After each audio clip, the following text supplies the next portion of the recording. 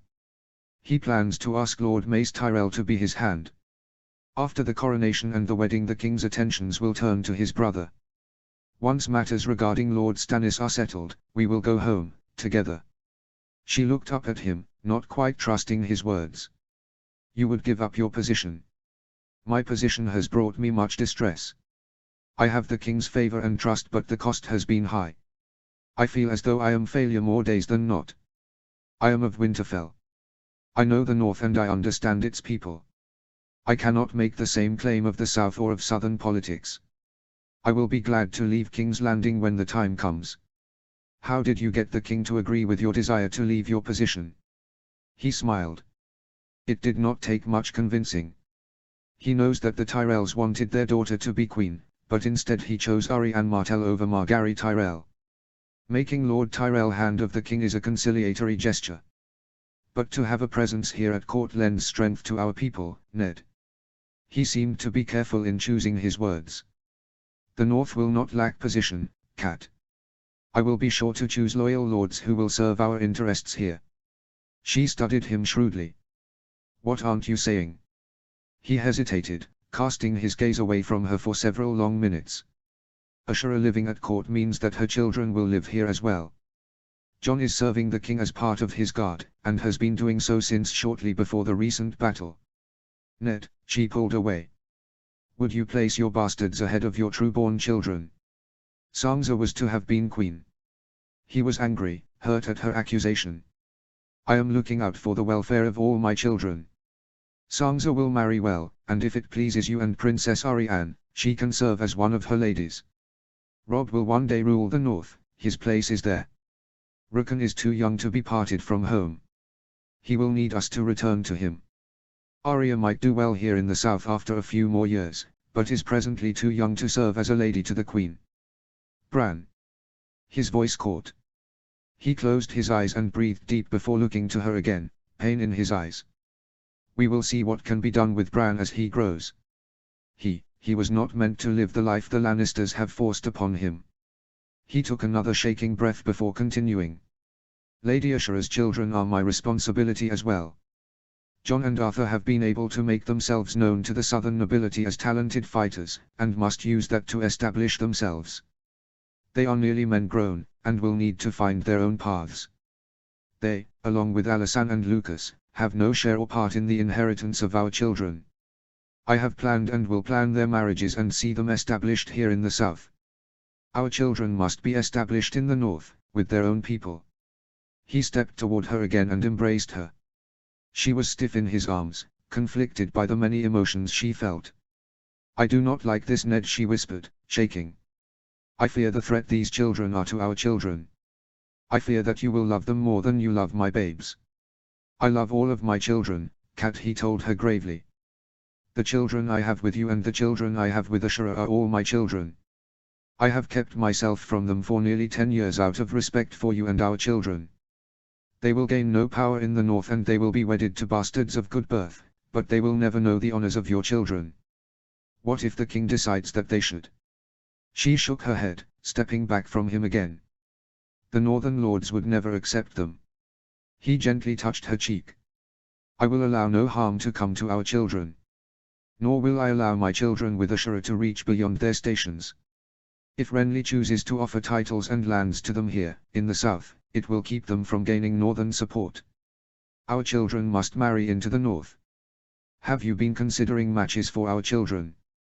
I have had considerable time to consider many things during my time here. We will have time to dine with several of our lords. He laughed and kissed her brow. And I certain that our lords will not miss opportunities to point out the virtues of their children and our own. She ran her fingers through his beard and kissed him. Thank you, she whispered. Are we reconciled, my love, he murmured against her cheek. Fleeting thoughts of a raven-haired beauty with violet eyes passed through Caitlyn's mind. Her heart froze at the thought of being in the same place as that woman. She feared that woman and her bastards. She feared the darkness of the future. Yet in the moment, in the embrace of her husband's arms, she felt at home. Yes, my love, she replied, kissing him, and forgetting all her cares. The movement of the horse beneath him still sent sharp pains through his body. Everyone had told him that he was lucky to still be alive, and Jon Sand knew their words were true. The spear that had struck his side would have killed him if it had landed a few inches closer to his center. He thanked the gods that the strike had gone wide, piercing just the edge of his torso. So too had his head injury been relatively minor, though he had lost consciousness for days. No damage seemed to be permanent beyond the scars on his side. Jon was glad of his pains and scars, for they were proof of his bravery in the face of death. He glanced to his right and left where his brother and cousin rode. He was glad that they too had survived the battle. Closer to the front of the long line of horses and carriages rode Prince Oberyn Martell and his daughter Oberyn, so solemn now with the loss of Nymeria. All of Dorne would mourn for the prince's daughter for many months and years.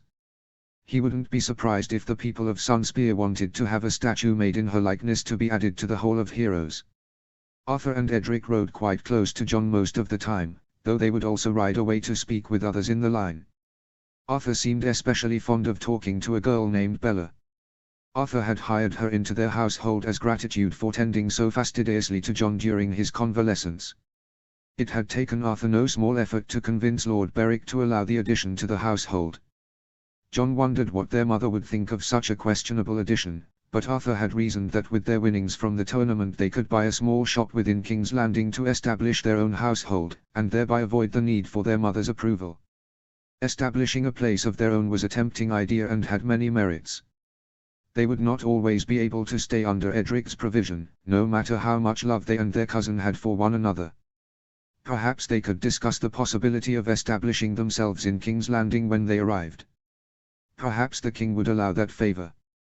Perhaps their father would approve as well. Jon would already be living in the capital as protector to the king, and Tyenn would live there as Jon's wife and Arianne's companion. Jon looked to Arthur, who walked beside his horse while Bella rode. He worried over his brother's growing affection towards the girl from Stony September. His interest seemed to have increased since Jon told Arthur he was betrothed to the former Princess Myrcella. Arthur's annoyance at that announcement had been stronger than Jon's own indignation in the matter of their betrothals.